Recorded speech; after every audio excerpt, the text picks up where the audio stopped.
on va revenir du coup sur cette convention mondiale qui a eu lieu donc à San Diego, la fameuse Comic Con, qui nous a permis d'avoir des informations notamment sur le futur film Dragon Ball 2022, Dragon Ball Super même. Mais il n'y a pas que le film qui a eu lieu là-bas, il y a également eu présence de Bandai et Tamashii Nation, et du coup, on a droit à 4 SH Figuarts exclusives qui sont vendues pendant l'événement, et on va tout de suite revenir dessus. Alors ce ne sont pas des nouveaux personnages contrairement à ce qu'on pourrait s'attendre, puisque vous allez voir, c'est un line-up entièrement composé d'anciennes figurines mises à jour, puisqu'elles sont différentes. On a tout d'abord Goku Super Saiyan God qui était déjà sorti en SH Figuarts. Là il revient avec un nouveau coloris et des cheveux à moitié translucides, non sans rappeler des coloris qui apparaissent notamment dans les gammes Bandai UDM.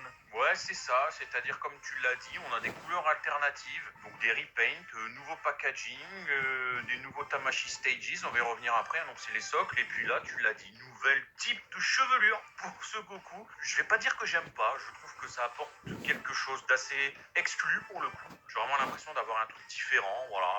Ils appellent ça Event Exclusive Color Edition pour ce Super Saiyan God. Je trouve qu'il y a de ça, voilà. Très personnellement, je trouve qu'il va bien avec le Beerus, parce que le Beerus est aussi une recolo. On voit qu'il a des couleurs différentes, et quand on a les photos où les deux s'affrontent, je trouve qu'il y a une parfaite harmonie des deux. En plus de ça, ils ont fait une opposition sur les couleurs avec leur boîte, parce qu'on aura un Goku du coup avec une boîte rouge et un Beerus avec une boîte bleue. Ouais, si, je suis tout à fait d'accord avec toi. C'est vraiment sympatoche d'avoir les deux. Et puis, on peut toujours, encore une fois, se féliciter de la réalisation que proposent les SH Figures aujourd'hui. Regardez-moi ce Beerus, je le kiffe. Clairement, il est en train de bailler, je suis désolé. C'est pas ce qu'il met le plus à son avantage. Mais si t'as envie de faire des scénettes un peu what the fuck, bah tu peux le faire. Parce qu'il fallait y penser de foutre cette testasse de Beerus qui baille. Donc, je trouve ça super cool. Et qui dit Beerus, dit dieu de la destruction, bah je pense qu'il manque son ange. Et bah ça tombe bien.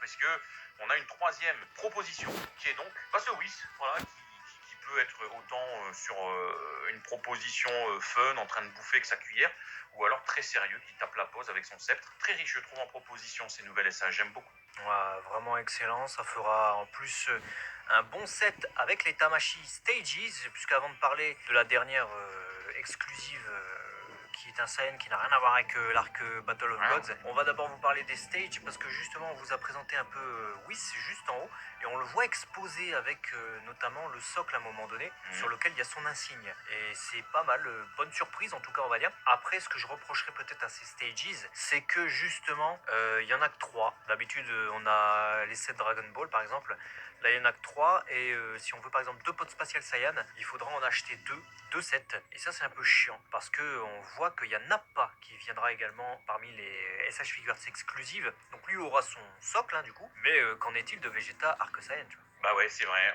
on pourrait se dire que, allez, on va associer Vegeta ou Nappa, donc avec le pod, Whis avec son insigne, Goku, mais il y en a un qui est manquant en fait, hein. On n'a pas été jusqu'au bout de la propale, et puis je trouve que, tu l'as dit, c'est des propositions différentes. Maintenant, est-ce que dans une collection, une fois exposée, il n'y aura pas un rendu trop hétérogène sur la partie basse? C'est-à-dire que sur la partie haute, on est sur quelque chose aujourd'hui de très qualitatif. Les SH ont pris un gain de qualité, on le sait. Maintenant, si tu regardes la base et qu'il y en a un qui est jaune, bleu, vert, turquoise, arc-en-ciel, on va préférer se concentrer sur la partie haute de ta collection et de ton exposition, quoi. Donc, c'est ça qui me questionne. Ouais. Voilà. Alors le Nappa par contre je suis extrêmement fan, puisqu'il est couleur animée, donc c'est-à-dire avec les épaulettes, tout ça jaune, avec le scouter couleur violet, etc.